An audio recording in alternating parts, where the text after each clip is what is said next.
Oi, eu sou o Emanuel e essa é a quarta aula das aulas de embriologia. Eu vou falar um pouquinho sobre a terceira semana, como já foi adentrado no assunto na aula anterior pela Maria, que deu início e explicou com maestria. Eu vou dar continuidade e vou falar principalmente sobre a diferenciação das camadas germinativas e as formas. Vamos lá. Bom, a terceira semana do desenvolvimento embrionário, ela vai se caracterizar pelo aparecimento da linha primitiva, pela formação da notocorda, formação do disco trilaminar, e a gente já pode adentrar no assunto da gastrulação. A gastrulação, ela vai ser o processo, ela vai ser a formação das camadas germinativas. Ela vai se caracterizar por um processo em que o disco embrionário bilaminar é convertido em disco embrionário trilaminar, ou seja, o início da morfogênese. Então, durante a gastrulação vão ocorrer esses eventos que são importantes, que é a formação da linha primitiva, as camadas germinativas, a placa pré-cordal e enotocordal. Cada uma dessas três camadas germinativas, vão dar origem a outros tecidos e órgãos específicos.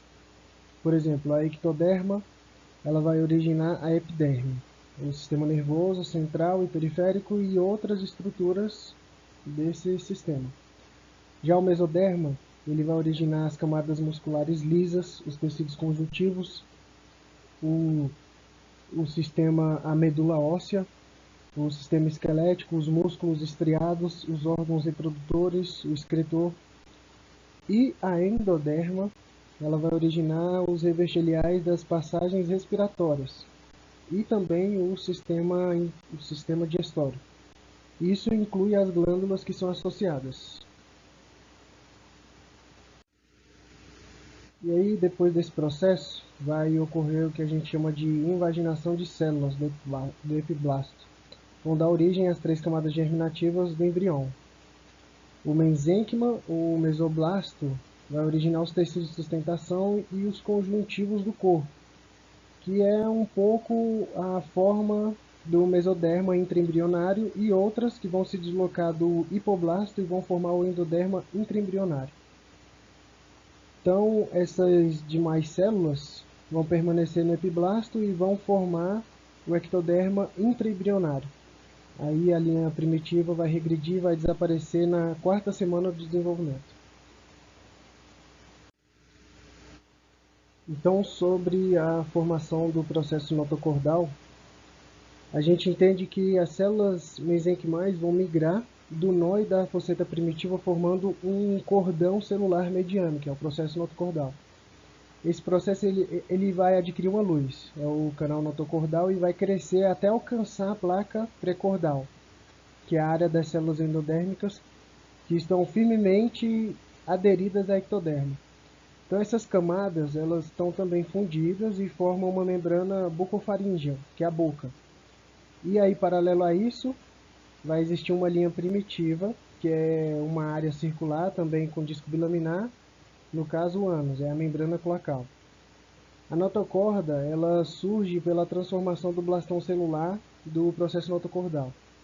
E aí o assoalho do processo notocordal vai se fundir com o endoderma e vai degenerar, ou seja, não vai mais existir.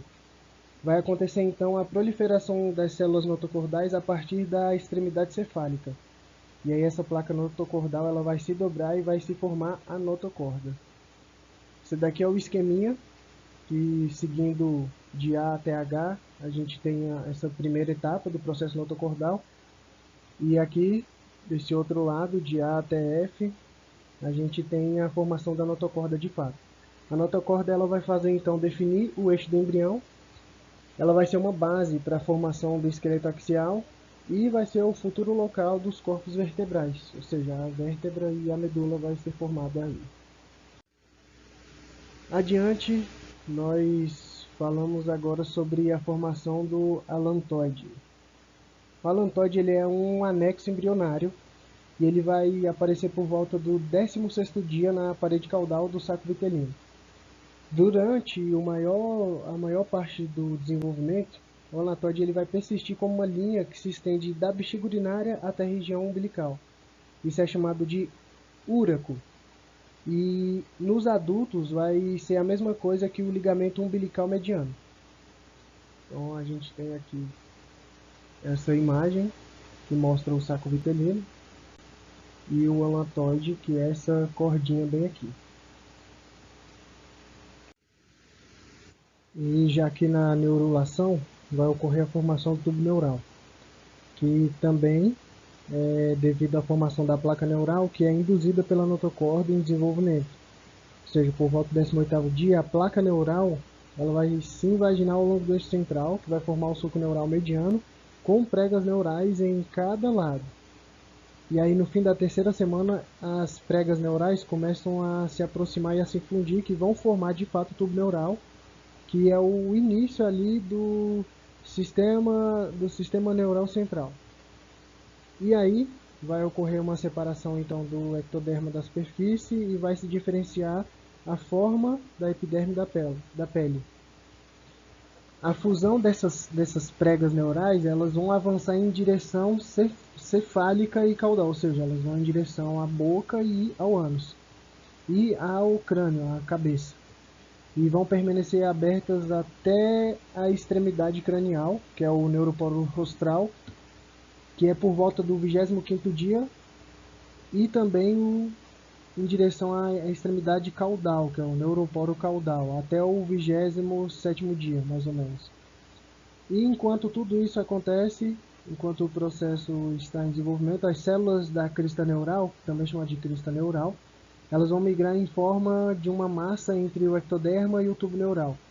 E essa crista ela vai se separar em duas partes, a direita e a esquerda, e vão originar os gânglios espinhais e os gânglios do sistema autônomo e as meninges. Então aqui no desenvolvimento dos somitos, vai ser durante a formação da notocorda e do tubo neural, que aí o mesoderma intraembrionário ele vai se dividir em mesoderma paraxial, intermediário e lateral. Ou seja, isso tudo enquanto o mesoderma extraembrionário está agindo. E aí, próximo ao fim da terceira semana da gestação, esse mesoderma paraxial ele vai se diferenciar e formar os somitos.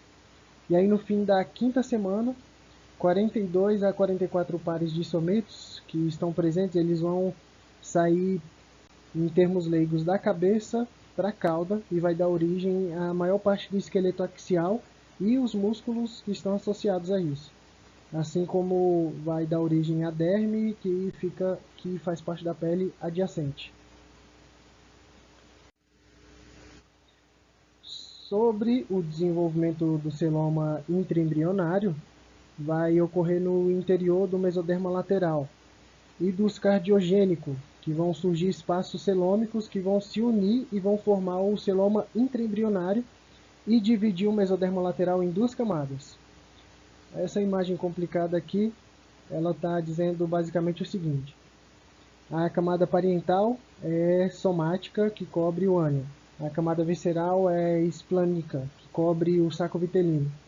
Somatopleura vai ser a formação do mesoderma somático e do ectoderma sobrejacente.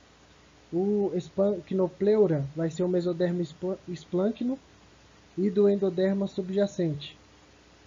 E isso, durante o segundo mês, o celoma vai estar dividido em três cavidades: a cavidade pericárdica, a cavidade pleural e a cavidade peritoneal.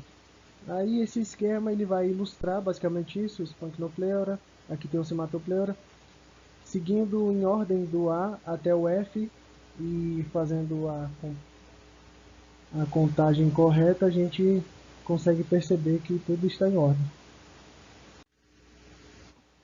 Então, por fim, sobre o desenvolvimento do sistema cardiovascular, que agora, voltando um pouco ali no início da terceira semana, vai começar a angiogênese no mesoderma do extraembrionário, no saco vitelino, que o pendículo do embrião e do córion vão entrar em formação. E aí essa formação dos vasos sanguíneos, elas vão se iniciar com a agregação dos angioblastos, que são as ilhotas sanguíneas. E aí pequenas cavidades vão se formar dentro das ilhotas. Esses angioblastos vão se achatar e vão dar origem ao endotélio primitivo. Então essas cavidades vão se unir e vão formar essas redes de canais endoteliais. E aí o coração, os vasos e as células das áreas cardiogênicas vão também se surgir dali. Aí durante essa terceira semana, os tubos endocárdicos eles vão se fundir, vão originar o tubo cardíaco primitivo.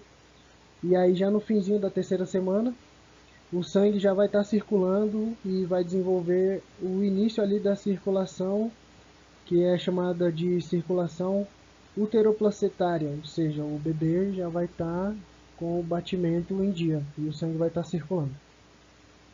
Aqui eu tenho as referências e eu vou dar uma explicação agora de uma montagem de um microscópio caseiro que vai fazer referência a esse conteúdo estudado aqui e do porquê que esse microscópio pode ser útil, porquê que ele vai ser útil. Então vamos acompanhar. Então vamos lá, né, gente? Agora, depois dessa explicação e de eu ter dito que agora seria a confecção de um microscópio caseiro, vem a dúvida: o que é que tem a ver o microscópio caseiro com embriologia, que é o nosso tema central? Eu vou dar algumas dicas e em seguida vou fazer a explicação principal. Vocês concordam comigo que quando eu expliquei sobre a gastrulação e quando eu expliquei sobre o ectoderma, mesoderma e endoderma, ao falar do ectoderma, eu também estava falando que ele é o tecido germinativo, aliás, o folheto germinativo embrionário que vai derivar a pele, ou seja, se ele vai derivar a pele, né, que é a epiderme, a pele humana, automaticamente então é uma camada externa e que possui anexos epidérmicos, sendo um deles a unha, pelo. Essa é a dica que eu vou dar referente à criação do nosso microscópio. Então vamos aos materiais. Bom, aqui vocês enxergam esses dois joguinhos. Tem esse Pirex, tem uma caixa metálica, um celular. Outro jogo, fita, tesoura, e isso daqui é um papel chamado papel EVA. Bom, eu sei que bateu curiosidade, então vou explicar logo do que é que se trata isso daqui. É um leitor de DVD ou de CD que vem em gabinete de computador. É claro que esse daqui já não está mais funcionando.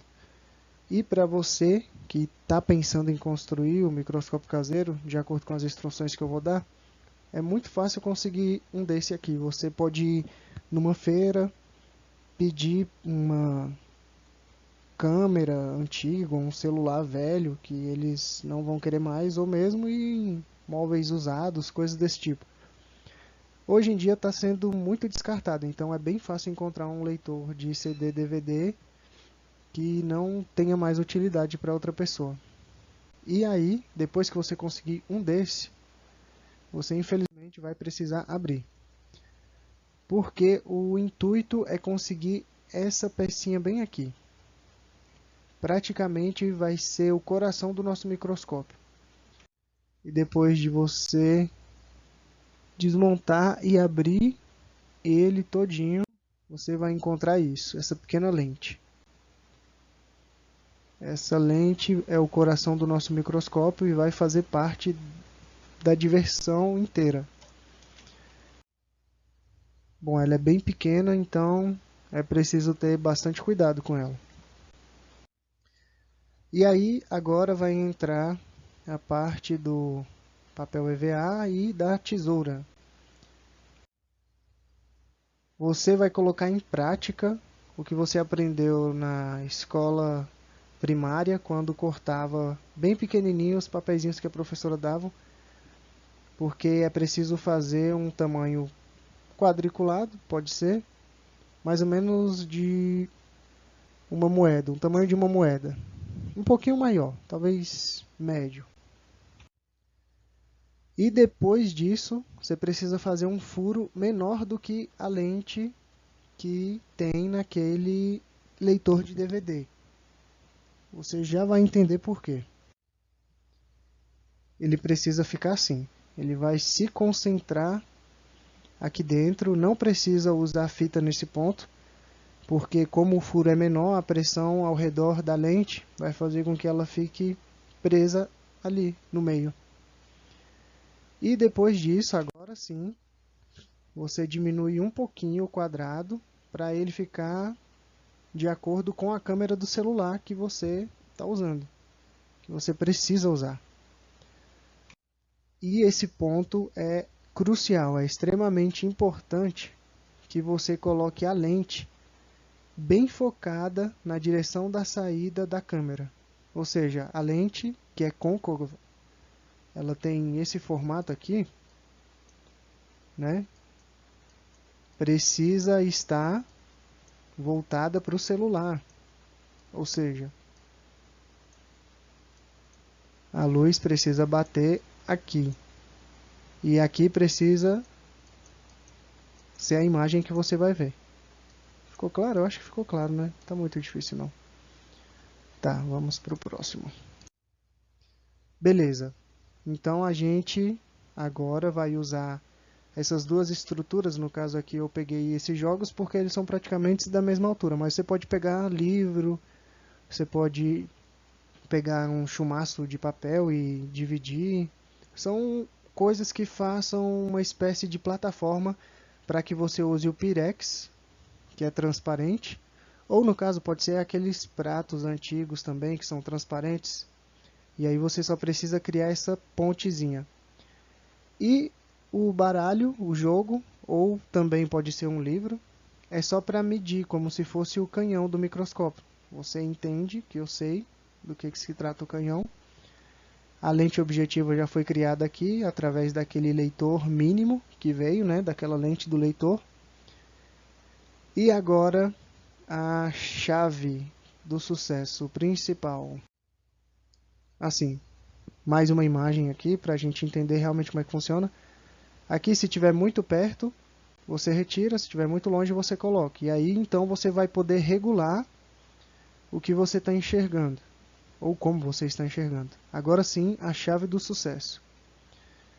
O que é que o ectoderma, que é um folheto, né, é um folheto embrionário, faz surgir, como nós já vimos, é a pele, que possui os seus anexos.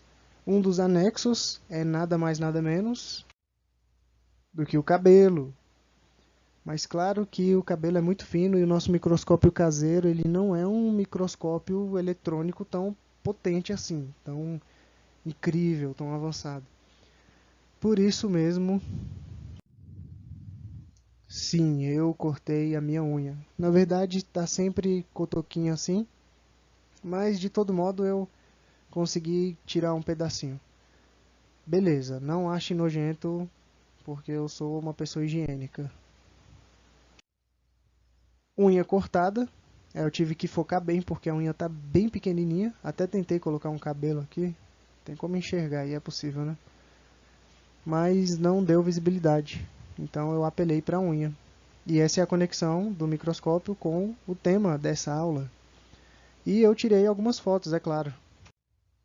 Aqui, essa unha decrépita, que está bem quebrada, né? Pelo visto, tenho que comer mais feijão. Tirei mais algumas fotinhas. Vocês podem ver aqui que em termos mais escrachados, isso daqui é o nosso folheto embrionário ectoderma no auge da sua maturidade. Eu estou proporcionando isso a vocês, olha só. Mas antes que você pense que a aula termina aqui, é claro que eu não ia deixar passar batido, né? E já que eu estou com esse microscópio, vamos fazer o clássico, visualização da célula da cebola. Por que não? Então eu fui lá na geladeira, peguei essa cebolinha e tirei aquela pele fininha.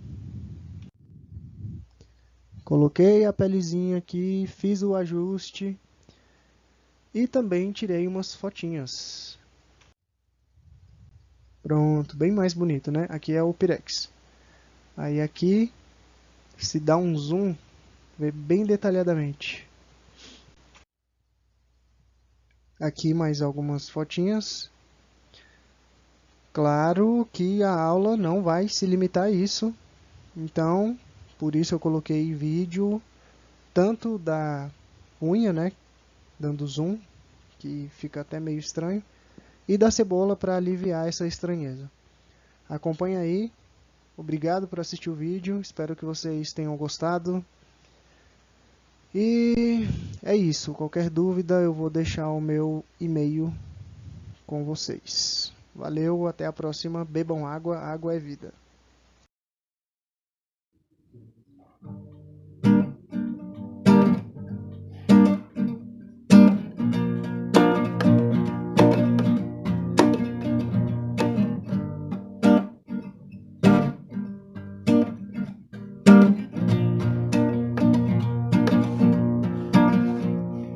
Estou aqui com a intenção de ser feliz, mas eu vi que não consigo ser feliz assim, sem sol, sem chuva. Sou um prisioneiro neste